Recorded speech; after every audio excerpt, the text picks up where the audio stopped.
So today I'd like to take a little bit of your time to talk about resilience, entrepreneurial resilience. What happens when things go bad?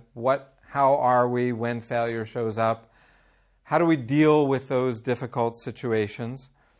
And I often use the analogy of, are you going to be like the oak tree in the storm or like the bamboo tree in the storm? So the oak tree, big, strong, and tall, and suddenly a lightning bolt comes and hits it, it cracks in half and falls down and doesn't get back up. Bamboo, on the other hand, same storm, also gets blown all the way down to the ground, but after the storm passes, comes back up. And so that's why a lot of bamboos look like this, and a lot of entrepreneurs also look like this. And so where do you get that resilience? Where does it come from? And so one of the things to do is to think about that there are necessarily going to be good times and there are going to be bad times. And for better or for worse, unfortunately, one of the things you have to tell yourself in both of those cases, whether it's good or whether it's bad, is the simple words, this too shall pass. Because both do pass. Nothing stays good forever and nothing stays bad forever. And if you internalize that this too shall pass, it's something that actually helps you to get out of bed in the morning when things are not going the way they ought to be going. Now, another thought on resilience, which I think is very important, is that a lot of people, when things are not going the way they want, their initial reaction is to look out into the market or out into the world and see, who can help me? And there's always going to be people out there who can help you, who will actually come to your aid. But I think that this idea of resilience being something that's inside you, that it's much more powerful to think about resilience in the sense of solve your own problems. Solve your own problems. And then you come to the point of, well, can I solve the problem? And this is a conversation that you're having with yourself. You can solve your own problems. There is no one who knows you better than you know you. And to be constantly looking and saying to someone else, to look to the outside and say, oh, the answer must be outside me, this puts you in a position of weakness, when the reality is that the answer is inside you. Now, if we take that standpoint, that the answer is inside you and you are in a position to solve your own problems, then you come to the next point, which is, do you value and do you know what it is that you're really good at? And this is a question that I ask people when I'm in interviews. This is something that I pose to students all the time. I say to them, tell me, what is it that you're really good at? What is it that you do very, very easily? And a lot of people have trouble answering this question, what is it that I'm really good at? And my answer to that is, go ask your mother. Go ask your mother or your father or someone who has known you since you were very, very little, what is it that you're really good at? Because I truly believe that each of us have a God-given gift. Each of us have something inside of ourselves that we're very good at.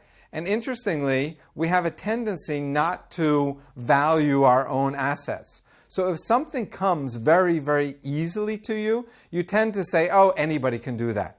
So I remember that for the longest time, since I was very little, my mother told me, Andy, your greatest asset is your ability to deal with people. My response to that was, anybody can deal with people, Mom. I'm not going to get paid for dealing with people. In fact, I was wrong. And it wasn't until my first company was in real trouble when I realized I had a very difficult interpersonal situation where I had 16 different shareholders, all of whom were disgruntled for different reasons, that I finally said, you know what? I'm really good with people and I'm going to solve that problem. Now that is where this idea of valuing your own assets is so important, because what happens is, another way of saying it is, are you willing to take responsibility for what it is that you're really good at? What I mean by that is, if you're a genius in doing Excel spreadsheets, or you're a genius in making graphic design, or you're a genius in dealing with people, whatever it is, it probably comes extremely easy to you, and you're probably saying anybody can do that. When you say anybody can do that, you don't take the responsibility on for it. What you do is you let yourself off the hook. Oh, anybody can do it. I don't need to do it. Anybody can do that. Well, maybe that's not true. Maybe it's, I'm responsible. I know this is what I'm very good at, and I am going to solve that problem. And interestingly, what happens is when you don't let yourself off the hook and you stop saying anybody can do that and you do take responsibility, that's when the competition shows up. And what you see is, as good as you are doing it, you know what? There's a lot of other people that are really good at doing it. And those are the people that you want to be. Those are your peers. That's where you want to rise, where when you say, oh, now I'm in the class where I belong and I want to be in the leadership position in that class, that's what drives us. I really believe that people are inherently driven, and this is what resilience is about. People are driven by what they can do. So it's so important to get in touch very deeply with what it is you can do, and to concentrate on that, to be responsible for it, and then to go out and do it. And usually it is a drive inside you to achieve your natural gifts. What a lot of us do is we say, well, I have defective parts, and I have to go and take care of all those defective parts. I think it's much better to concentrate on what you're very good at and replace your defective parts by somebody who is also very good at that. And that brings me to my last point about resilience, which is partnership. So it's not about doing it all alone. It is about solving your own problems, about being responsible for your own problems, but it's not about going it alone. It is important to have partners around you. It's just the question, how do you find the right partner?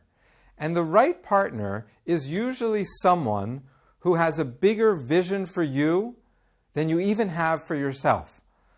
So, my wife is a brilliant filmmaker and a great screenwriter. Her films have been produced, but her plays have not been put on yet as screenplays. And so in the moments when she's feeling like, why haven't they been produced? My answer to her is, stop worrying about it. Stop whining about it. You're a great screenwriter. Just go on and keep doing. It'll happen. And that's what I want. In those moments when I feel like I can't do it and I don't think I'm the right person and I am seeing things really black, what I want is, I want someone who's going to say, listen, stop being a complaining clod of ailments, as George Bernard Shaw says, and get out and go do it. This is who you are. This is what you're good at. This is who I know you can be. Now go be that person. And so this inner resilience, combined together with having people around you who understand and value and respect your own inside natural gifts, this is what leads to resilience over the long run in entrepreneurship. So another important concept that goes well with the topic of resilience is the concept of the Trojan horse. Now we all know the Trojan horse and the story behind it. Perhaps in a business context, another way of saying the Trojan horse is use everything to your advantage. So a lot of people, especially when I deal with younger people, come to me and they say, you know, I can't get into this account because I'm still a student, or they don't want to deal with people who are not so experienced. Now the other side of that is, you know, if you are a student or if you are inexperienced, there are a lot of people out there who, what they really like to do is, they like to help students. And they would help you as a student where once you were out in the market, they would never consider helping you again. Or they like to help people who are at the beginning of their career. I personally run an entrepreneurship center, run a lot of different accelerators. What moves me, what gets me up in the morning, is helping people getting started, helping people who are at a very early stage. So part of your job is to actually go find those people, but to look at your situation that you have, not as a terrible problem that you're a student, or not as a terrible problem that you don't have any money or that you don't have enough experience, but as an asset to you, which is going to allow somebody else to come and contribute. because that's what people really want to do. They want to make a contribution, and it's potentially your lack of something that opens the door for somebody to come in and fill that piece. Now, the last thing that I'd like to talk about regarding resiliency is the concept of sustainability. To make it very simple, I have two rules, the first rule of which doesn't sound good unless you have the second rule. So the first rule is take care of yourself. Take care of yourself. Now the second rule is take care of yourself so that you can take care of others.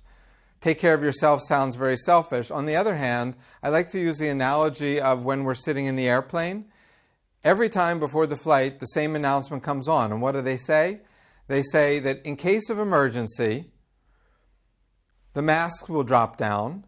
When the mask comes down, put the mask on your mouth first and then turn to help people next to you. And the point is, you're not going to be a big help to anyone if you're not around. If you can't breathe yourself, it's very difficult to help someone else. So there is this innate sense of selfishness that one needs to have. That is this resilience to say, I am going to take care of myself first. I am going to put my necessities first. As soon as I have those in place, the very next thing I'm going to do is I'm going to help other people. I'm going to make things better. I'm going to push to the next level. But if I can't breathe, if I don't have enough funds, if I don't have enough people to run this business, how am I ever going to be successful? So that resiliency also has to be coupled with a certain sense of self-preservation and self-survival, which is essential, and people are looking to see whether or not you have that resilience to decide whether or not they want to be your partner.